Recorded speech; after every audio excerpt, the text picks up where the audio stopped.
La verdadera fe hace lo que Jesús dice. Quédese conmigo unos minutos y vamos a hablar acerca de la fe verdadera que actúa en base a la palabra de Dios.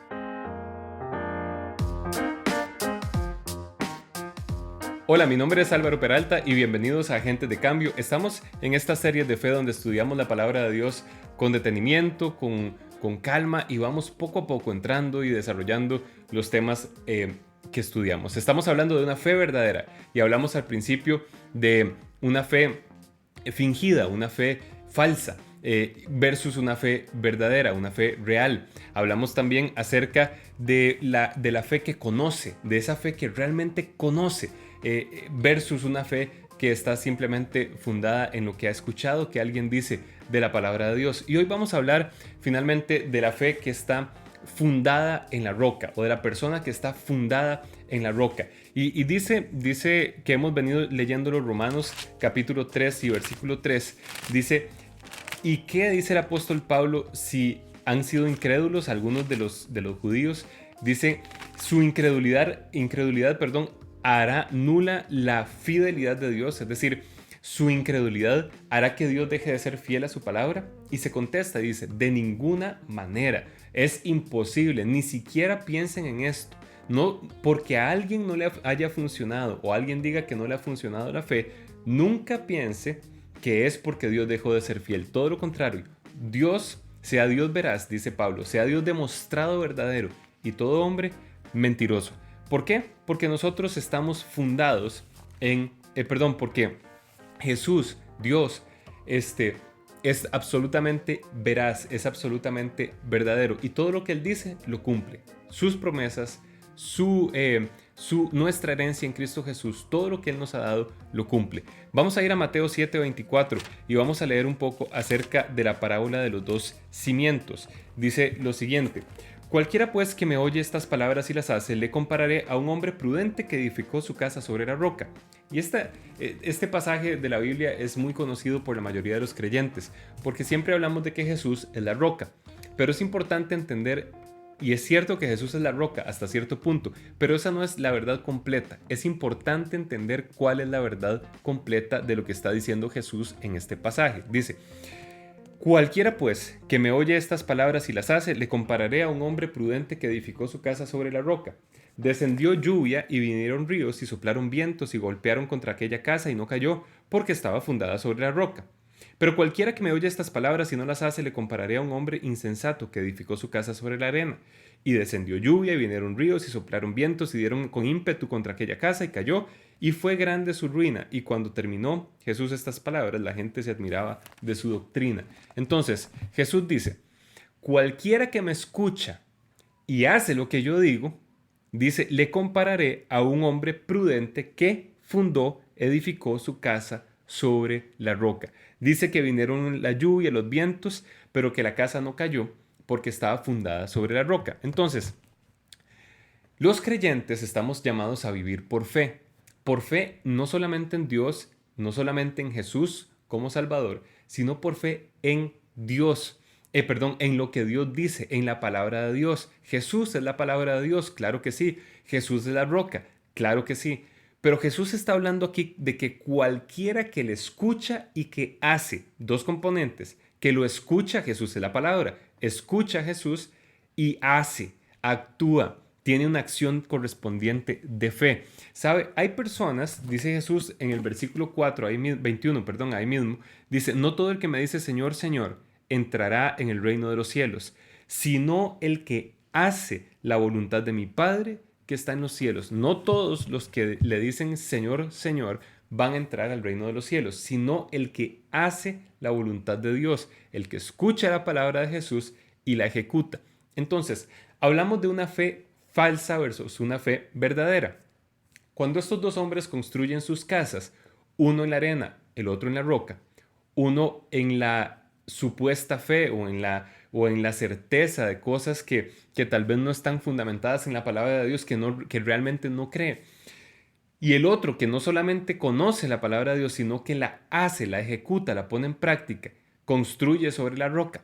Entonces, los dos construyen casas y las casas probablemente se ven muy parecidas en el momento en que las construyen, cuando las terminan. Son casas de cierta forma, casas bonitas, casas agradables, casas que se ven bien, cosméticamente se ven bien, la imagen está bien, el tamaño está bien, tal vez las amenidades de la casa están bien, pero, y el gran pero, es que va a llegar un momento en que van a haber tormenta, tempestad, vientos, lluvia, aguas tempestuosas que van a golpear la casa y que van a golpear la casa y que van a golpear la casa y que en ese momento nos vamos a dar cuenta cuál de las dos estaba fundada sobre la roca y cuál estaba fundada sobre la arena. La única diferencia o lo que hace la gran diferencia es que en el momento de la tempestad, en el momento de la tormenta, nos damos cuenta quién hace la palabra de Dios y quién solamente dice que hace la palabra de Dios. Y eso es una gran diferencia. Y eso es una gran diferencia en la vida de fe de los creyentes. Santiago dice que la fe sin obras está muerta. Hay una gran discusión porque todos dicen, bueno, entonces, ¿qué es lo que salva? ¿La fe o las obras? Bueno, para resumirlo muy sencillamente, todo lo que explica Santiago, simplemente es esto. La fe que salva produce obras o tiene acciones. Es decir, quien realmente cree tiene acciones que corresponden a su fe y tiene resultados de esas acciones de fe. Entonces, el hombre que construye sobre la roca es el que escucha la palabra de Dios y la hace. Es el que escucha la palabra de Dios y la hace. Es necesario que nosotros entendamos que la fe no es solamente un asunto cognitivo, no es algo que nosotros entendemos en nuestra forma de pensar, es algo que creemos en nuestro corazón y que produce esa fe, esa convicción, produce una acción. Hebreos 11 es el gran capítulo de la fe, es el gran capítulo de toda la Biblia, que podríamos decir es como la catedral de la fe, es a donde podemos ir y estudiar la fe desde su definición hasta los ejemplos prácticos de hombres y mujeres de fe a través de toda la Biblia. Pero quiero que leamos un par de cosas en Hebreos 11. El capítulo 11, versículo 1 dice de la siguiente forma: es pues la fe la certeza de lo que se espera, la convicción de lo que no se ve. Es decir, la fe es estar totalmente seguro de que lo que se espera, que es la promesa de que Dios nos ha hecho, que es la palabra de Dios, es cierta, es verdad y eso es lo que viene para nuestra vida. Entonces, esa es la fe, la certeza de lo que se espera y la convicción de lo que no se ve. Aunque no se vea la promesa cumplida, yo creo que la tengo. Ahora, esa certeza y esa convicción tiene que producir una acción. Como yo estoy seguro, total y absolutamente seguro de lo que Jesús dice es cierto, entonces actúo. Ok, entonces, les voy a leer algunas partes de los versículos que siguen y ustedes lo van a leer con calma en su casa. Todo el capítulo 11. Dice el versículo 4. Por la fe, Abel ofreció a Dios más excelente sacrificio que Caín. ¿Qué hizo Abel? Ofreció una acción.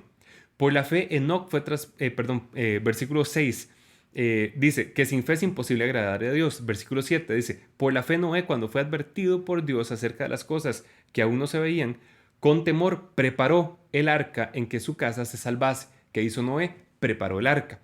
Versículo 8.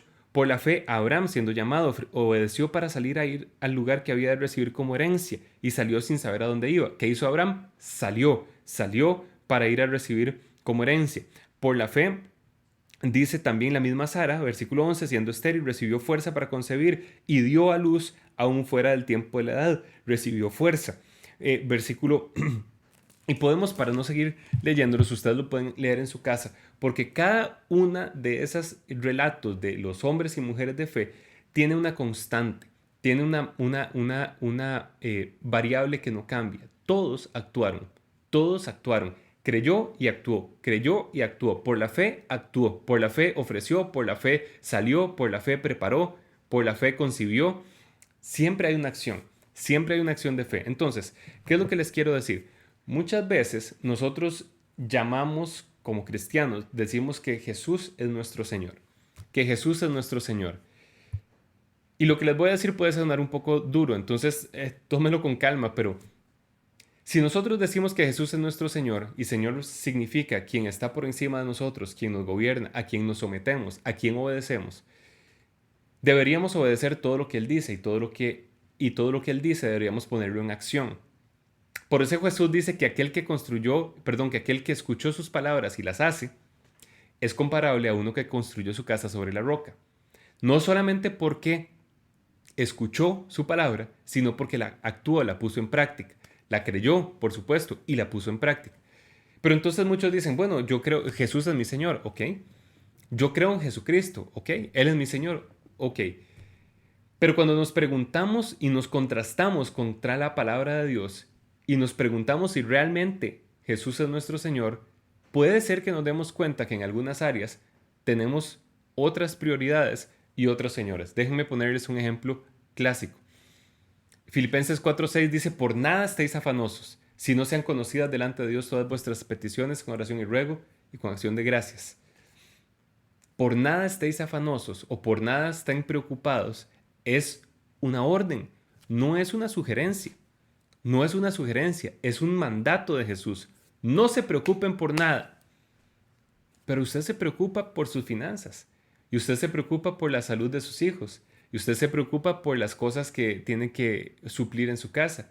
Y usted se preocupa por diferentes situaciones. Se preocupa por lo que pasa en el país, por lo que... Y Jesús dice, bueno, a través de Pablo, por nada estéis afanosos, por nada se preocupen, por nada. Es más, Jesús lo dice en Mateo, en Mateo 6, cuando habla del reino de Dios y dice, no se preocupen por lo que han de tomar, por lo que han de vestir, por lo que han de comer, no se preocupen por su casa, no se preocupen, hace una lista y dice, mas buscad primeramente el reino de Dios y su justicia y todas estas otras cosas que acabo de mencionar, esto está parafraseado, os serán añadidas. Entonces, nos preocupamos por cosas y cuando Jesús nos ha mandado a no preocuparnos, sino que a poner primero el reino de Dios y su justicia. Entonces en esa área resulta que tal vez no necesariamente tenemos a Jesús como Señor, sino que tenemos otras cosas, preocupaciones. Jesús nos manda a perdonar a todos. En Marcos 11:25 nos dice, cuando estén orando, perdonen, perdonen. No es una sugerencia, es un mandato, perdón. Álvaro, yo no puedo perdonar a la persona que me dañó. Yo no puedo perdonar a quien me hizo daño hace unos años. Y cada vez que usted piensa en eso, revive la situación otra vez, tiene los mismos sentimientos, otra vez toda esta carga emocional vuelve a salir. Entonces resulta que no estamos haciendo lo que Jesús dice. No estamos fundando nuestra casa sobre la roca. Hay personas que dicen, yo estoy fundado sobre la roca porque yo creo en Jesús, claro. Tiene vida eterna, es salvo. No estamos hablando de que alguien vaya a dejar de ser salvo porque no está haciendo lo que Jesús dice en algunas áreas. Pero sí estamos hablando de que para que Jesús sea el verdadero Señor de nuestra vida en todas las áreas y que nuestra fe no sea una fe fingida, sino una fe verdadera, tenemos que hacer lo que Jesús dice. Tenemos que hacer lo que Jesús dice. Jesús dice en Juan 13, ámense unos a otros como yo los amo a ustedes. Pero resulta que muchas veces tenemos contienda, tenemos celos, envidias, odios por personas y no estamos ejerciendo el amor de Cristo como Él nos mandó, no nos sugirió, nos mandó a hacerlo. Muchas veces, como creyentes, dejamos de congregarnos en una iglesia porque por algún motivo hemos dejado de hacerlo, cualquiera que sea, no importa tal vez tanto el motivo, sino que lo dejamos de hacer. Pero Jesús nos manda a través del autor de Hebreos a no dejar de congregarnos como algunos tienen por costumbre, sino que nos congreguemos, porque hay poder de Dios en esa congregación, hay edificación, hay cosas que son necesarias en la iglesia, en la congregación de los hermanos. Hay una constante, hay una constante. Pablo nos manda a hacer morir, o Jesús a través de Pablo nos manda a hacer morir las obras de la carne, pero muchas veces le damos más poder a la carne que al espíritu. No se ponga el sol sobre vuestro enojo, dijo Jesús, pero muchas veces nos acostamos enojados en la noche con alguien o hasta con su esposa, su esposo, con una familiar, un padre, una mamá, o con amigos o con personas del trabajo que hicieron algún mal. Déjeme decirle esto para cerrar. Hacer la palabra de Dios, ponerla por práctica, no solamente es decir que yo creo, sino es tener una evidencia, una acción que corresponde a lo que yo digo que creo. Una verdadera fe pone en práctica lo que Jesús nos ha dicho en su palabra. Así que yo le invito a que ponga en práctica esto. Y yo sé que este mensaje es confrontativo, pero ese es el punto. Es necesario confrontarnos con la palabra de Dios, confrontar nuestras vidas para poder desarrollarnos y crecer por fe en la palabra de Dios. ¿Sabe? Si este video ha sido de bendición, compártalo con alguien que necesite escuchar la palabra de Dios. Dele like a los videos, suscríbase al canal si no lo ha hecho. Que Dios los bendiga y nos vemos muy pronto.